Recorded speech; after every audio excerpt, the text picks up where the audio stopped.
Hey everyone, welcome back to your favourite channel. आज हम फिर से एक बार यहाँ पर आपसे डिस्कशन करने वाले हैं आपके टर्म 1 को लेके, राइट। तो गाइज, अभी हमने डिस्कस किया था कि आपको किस तरह से अपने सिलेबस को अरेंज करना है और कैसे उसे मिनिमम टाइम, यानी कि जो भी आपके पास टाइम है, मिनिमम लगा लो या मैक्सिमम लगा लो, वही टाइम है आपके पास, ठीक है। मैक्सिमम 1 मंथ और मतलब 20 डेज टू 1 मंथ, यानी 20 to 30 डेज आपके पास रिमेनिंग है जिसमें आप अपनी प्रिपरेशन कर सकते हैं, मतलब जहाँ तक अंदाज़ा लगाया जा रहा है। सो गाइस, आज हम डिस्कशन करेंगे कि ठीक है, आपने ये डिसाइड कर लिया कि आपको इतने चैप्टर इतने डेज में कंप्लीट करने हैं, ठीक है।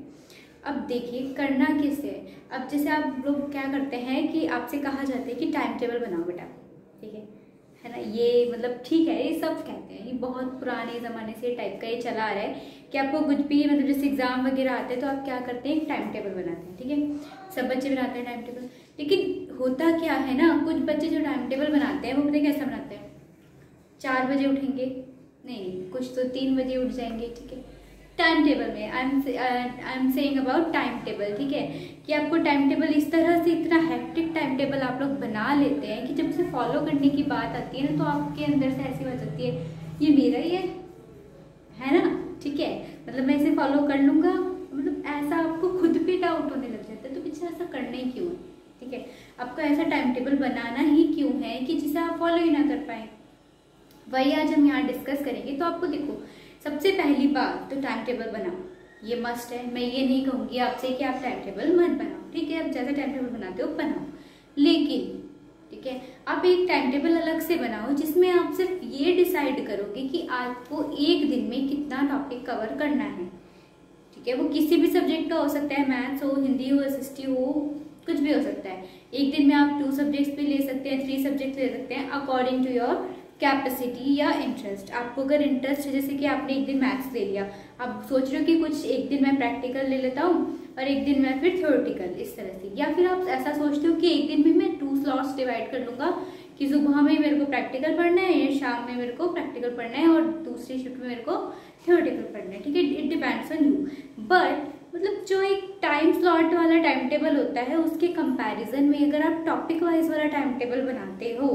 मतलब एक बुक लो अपनी, ठीक है, मैथ्स की बुक ली हमने, उसमें हमारी 7 यूनिट्स हैं, उनको हमने डिवाइड कर लिया कि मेरे को इस 7 यूनिट के हर एक टॉपिक को इतने डेज में कवर करना है, ठीक है। सिमिलरली फॉर अदर सब्जेक्ट, ठीक है। अब इससे क्या होगा कि देखो, आपने टाइम टेबल बनाया कि मैं आज 4 बजे उठूंगा मॉर्निंग में, ठीक है भैया, उठ जाओगे आप, कोई बात नहीं।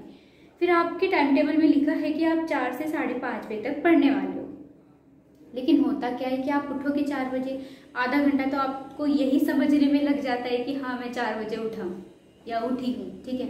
आधा घंटा तो आप यही सोचते रहोगे, अच्छा मैं 4 बजे उठा हूँ, ठीक है भैया, ठीक, ये सोचते रहोगे। तो वो आधा घंटा गया आपका। फिर हाफ एन आवर आप ये सोचोगे कि मैं कॉफ़ी पी लूँ, मैं चाय पी लूँ, थोड़ा सा मेरा नींद खुल जाए उसके हिसाब से। तो ये टाइम, अगर आप टाइम के हिसाब से टाइम टेबल बनाते हो, ठीक है, चलो बना लीजिए अपने लिए, बट उसके साथ साथ अपना टॉपिक भी कवर कीजिए। क्योंकि ऐसा होता है कि अगर आपने मान लीजिए कि सुबह वाली बात तो ख़त्म करते हैं, शाम के टाइम पे आपने लिखा है कि शाम को 5 बजे से 6 बजे तक मुझे पढ़ना है। बाय द वे, कुछ भी प्रॉब्लम हो जाती है या कुछ भी आपको इमरजेंसी में काम आ जाता है 5 to 6 का, तो फिर क्या करेंगे आप, है ना। आपने तो वही टाइम टेबल बनाया था, अब 6 बजे आप फ्री हुए हैं तो आप क्या कहते हैं, अरे भाई हमने तो 5 to 6 वाला ही टाइम टेबल बनाया था, 6 से 7 तो हमें सिर्फ खेलना है। तो आप वहाँ खेलने जाएंगे कि पढ़ाई करेंगे, वहाँ कन्फ्यूजन हो जाती है थोड़ी सी कि आपको खेलना भी इम्पॉर्टेंट है, पढ़ाई भी। तो आप क्या कीजिए कि एक दिन के लिए ना अपने सब्जेक्ट्स का, किसी भी सब्जेक्ट का एक टॉपिक डिसाइड कर लीजिए कि इस दिन में मुझे इस सब्जेक्ट का एक टॉपिक कवर करना है, चाहे मैं सुबह को 4 बजे उठ के पढ़ूँ, ठीक है, या फिर मैं रात को पढ़ते पढ़ते सुबह 4 बजे आ जाऊँ। समझ रहे हो मेरी बात, कि आपको वो टॉपिक कवर करना है किसी भी हालत में, सिर्फ टॉपिक कवर नहीं करना है, क्योंकि आपका टर्म 1 जो है वो एमसीक्यू बेस्ड आने वाला है।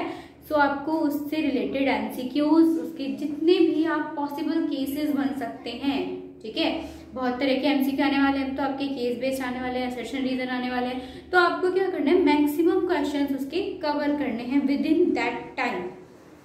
यानी कि अगर आपने एक किया कि फर्स्ट डे मुझे प्रोबेबिलिटी कंप्लीट करनी है, ठीक है।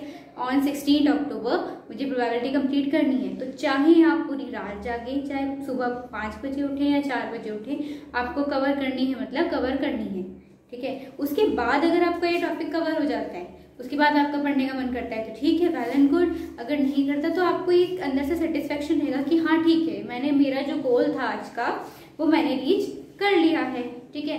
लेकिन अगर आप सिर्फ टाइम के भरोसे टाइम टेबल बनाते हैं कि मेरे को 5 से 6 घंटे पढ़ना है, आप बैठ गए 5 बजे, मान लिया हमने, आप ठीक उठे हो सीधा 5 बजे और 5 बजे आप पढ़ने भी बैठ गए, बट होगा क्या कि आपको कुछ पता ही नहीं अभी कि पढ़ना क्या है, राइट। आपने उठे हो, आप 1 घंटा वहाँ बिता दोगे स्टडी टेबल पे अपनी विद योर बुक्स, ठीक है। आप अपनी बुक्स लेके बैठोगे बकायदा और आप पढ़ोगे उन्हें, पर क्या पढ़ोगे गॉड नोस, ठीक है। तो आप दोनों टाइम टेबल तैयार रखें। मैं ये नहीं कहूँगी कि आप टाइम वाला टाइम टेबल ना रखें, सिर्फ अपना सब्जेक्ट या टॉपिक वाइज रखें, दोनों टाइम टेबल रखें, ठीक है। और दोनों को ट्राई करें कि साथ में ले चलने के लिए। अगर दोनों बाय द वे साथ में नहीं जाते, क्योंकि जो हम टाइम के अकॉर्डिंग टाइम टेबल स्लॉट्स बनाते हैं, उसमें क्या होता है कि हम ज़्यादा दिनों तक उसे फॉलो नहीं कर पाते। I am not saying about you, मतलब आपके लिए नहीं है, ये सिर्फ सबके लिए है। हम कंपटीशन की तैयारी करते हैं, हम भी ऐसे ही हैं कि हम एक दिन टाइम टेबल बनाते हैं, 4 दिन बाद उसको वो पता नहीं होता है टाइम टेबल कहाँ है और हम कहाँ हैं, ठीक है। ऐसा होता है सीन। तो आपको क्या करना है, आप ठीक है, आप टाइम टेबल बनाइए। आप टाइम टेबल इस तरह से बनाइए कि हर वीक में आप उसको रिन्यू करें, ठीक है, कुछ चेंजेस करें, क्योंकि एक टाइम के बाद बोर होने लग जाते हैं हम लोग कि ठीक है हम रोज 4 से 5 पढ़ रहे हैं, 4 से 5 पढ़ रहे हैं, कुछ अलग, ठीक है। हमारा माइंड बार बार स्ट्राइक करते हैं कि कुछ तो अलग करो, क्या मतलब जिंदगी बस धक्का दे रहे हो गाड़ी में, है ना, इस टाइप की लाइफ। तो थोड़ा सा यही मैं आपको एडवाइस करना चाहूँगी। आपके एग्जाम्स बहुत ही ज़्यादा नज़दीक आ गए हैं, very very very all the best, अच्छे से कीजिएगा और अभी से अपनी बहुत अच्छी प्रिपरेशन लेके चलिएगा प्लीज़। मैथ्स में नहीं, सभी सब्जेक्ट में, ठीक है। आपके सभी सब्जेक्ट्स में बहुत ही ज़्यादा मैटर करते हैं आपके मार्क्स, क्योंकि उसी से आपका ओवरऑल रिजल्ट तैयार होने वाला है। तो सभी चीज़ को एक साथ लेके चलिएगा। स्पेशली कुछ स्टूडेंट्स को मैंने देखा है कि जो मतलब 10th में है या किसी भी क्लास में, वो हिंदी को लाइट ले लेते हैं बहुत ज़्यादा, ठीक है। मतलब आप हिंदी के लिए तो टाइम निकाल ही नहीं रहे हैं बेटा। हिंदी और इंग्लिश ये जो है ना आपके, ये बहुत ही ज़्यादा मार्क्स स्कोरिंग सब्जेक्ट्स हैं, ठीक है।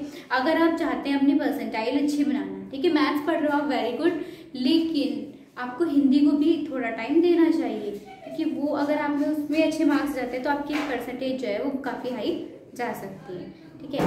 एंड ऑल द बेस्ट, अपना अच्छे से टाइम टेबल बनाइए, स्टडी कीजिए और आई होप कि सबका रिजल्ट बहुत ही अच्छा जाएगा। Take care.